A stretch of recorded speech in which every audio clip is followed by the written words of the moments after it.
कब्ज़ कब्ज़ क्या होती है? कब्ज़ को कॉन्स्टिपेशन भी कहा जाता है और आप सबको पता होना चाहिए कि कब्ज़ क्या होती है, क्योंकि कब्ज़ से बहुत सारी बीमारियाँ जुड़ी होती हैं और मोस्टली मेरे पास जितने भी मरीज़ आते हैं, उनमें एक तादाद है लोगों की, उनसे मैं पूछता हूँ कब्ज़ के हवाले से कि आपको ये प्रॉब्लम है या नहीं? तो वो यही कहते हैं, जी हमें तो कब्ज़ का पता ही नहीं है।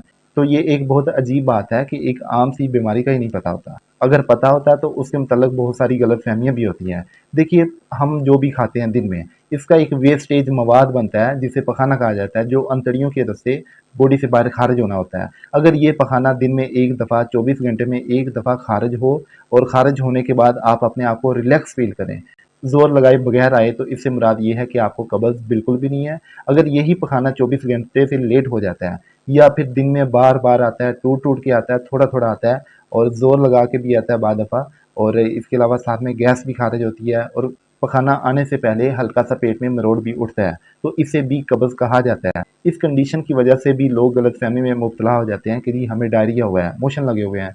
तो मोशन की जब दवाई लेते हैं, उससे मैदे का नुकसान और होता है, मैदे अंतड़ियों में सोज़श बढ़ जाती है। और मोशन उसे कहते हैं कि पखाने का बार-बार पतला-पतला आना और पखाना करने के बाद जिस्म में कमज़ोरी महसूस होना।